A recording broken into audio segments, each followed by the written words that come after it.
কুৰুৱা দৰং জিলাৰ শিৱাজাৰ বিধানসভা সমষ্টিৰ অন্তৰ্গত জিলাখনৰ দক্ষিণ পশ্চিম কোণত অৱস্থিত গাঁও এইখন প্ৰাকৃতিক সম্পদেৰে ভৰপূৰ এইখন গাঁও পৰ্যটকৰ বাবে আকৰ্ষণীয় স্থলী হ'ব পাৰে কিন্তু চৰকাৰৰ তৰফৰ পৰা এই গাঁওখনলৈ আজিও সুদৃষ্টি পৰা নাই জলসম্পদ বিভাগৰ নিৰ্বিকাৰ ভূমিকাৰ বাবে আজি ব্ৰহ্মপুত্ৰই এই গাঁওখনত খহনীয়াৰ তাণ্ডৱ চলাই আহিছে যোৱাবেলিও এই গাঁওখনত ব্ৰহ্মপুত্ৰৰ খহনীয়াই তাণ্ডৱৰ সৃষ্টি কৰিছিল আৰু ফলস্বৰূপে এই গাঁওখনত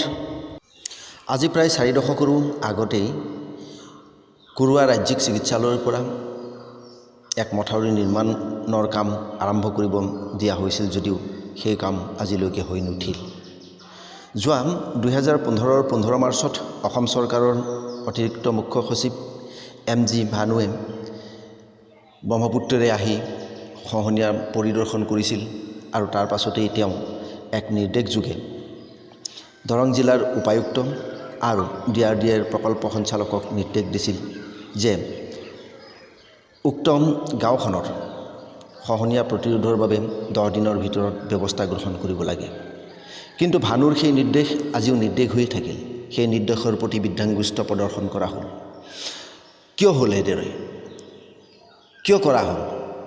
আজি গাঁওখনক লৈ ইমান অৱহেলা কিয় এই প্ৰশ্ন কিন্তু আজি গাঁওখনৰ নহয় গোটেই অঞ্চলটোৰ ৰাইজৰ মুখে মুখে কাৰণ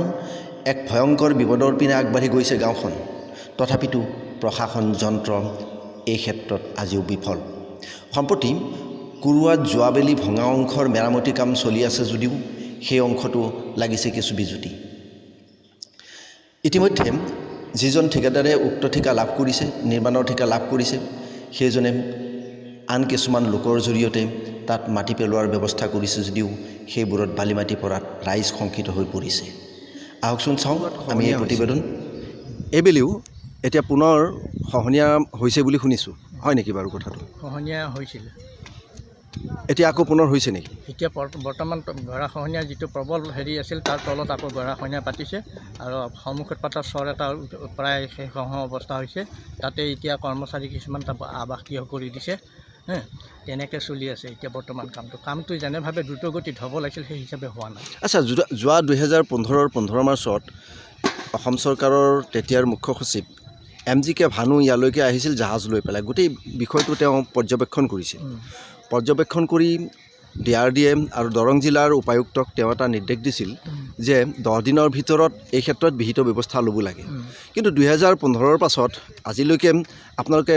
সেই ভানুৰ নিৰ্দেশ পালন কৰিলে নে নাই সেই কথা আপোনালোকে কিবা জানে নেকি এতিয়া ভানুৱে যিটো নিৰ্দেশ দিছিল সেই নিৰ্দেশটো আমাৰ চৰকাৰীভাৱে তেওঁলোকে দৃষ্টিগোচৰ কৰি পেলাই কামটোত যদি আগবাঢ়িলে হয় তেতিয়াহ'লে আজি এই পুতলগা অৱস্থাত পৰিণত হৈ নাথাকিল হয় আচ্ছা যোৱাবাৰ যেতিয়া ইয়াতে মথাউৰি ভাঙে ব্ৰহ্মপুত্ৰ নদীয়ে ভাঙিলে ভঙাৰ পিছত এতিয়া এইটো মথাউৰিৰ মানে মেৰামতিৰ কাম চলি আছে এই মেৰামতিৰ কাম যে চলি আছে এইখিনিত আপোনালোক সন্তুষ্ট নে নহয় সন্তুষ্ট এক প্ৰকাৰ সন্তুষ্ট বুলি ক'ব পৰা হোৱা নাই কিয় আমি বস্তুটো তেতিয়া যে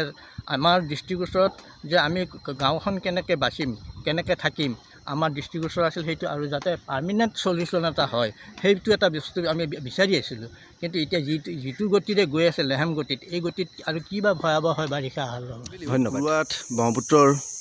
মানে কি কৰিছিলে মানে গোটেই ৰিং বান্ধটো খহাই নিছিল এতিয়া এই ৰিং বান্ধৰ কাম আৰম্ভ হৈছে এতিয়া আকৌ ৰিং বান্ধৰ কাম য'ৰ পৰা মানে যিখিনিলৈকে বনাইছে তাৰ কাষৰ পৰাই বোলে খহনীয়া আৰম্ভ হৈছে হয় নেকি হয় খহনীয়া আৰম্ভ হৈছে মানে বস্তা গোটেই নিবই এতিয়া বেছি সময় নাই আৰু এতিয়া পানীত পেলাই পেলাই দিছে পাগু পানীগিলা কোনো কামত অহা নাই নহয় পোধে গৈছে নে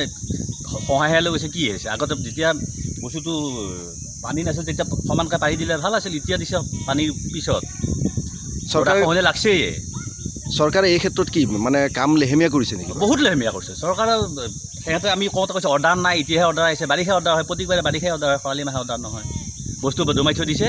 এতিয়া বোলে অৰ্ডাৰ আহিছে এতিয়া কৰিছে খৰালি মাহৰ অৰ্ডাৰ নাই বস্তু নষ্ট কৰিবৰ কাৰণে অৰ্ডাৰটো আছে ধন্যবাদ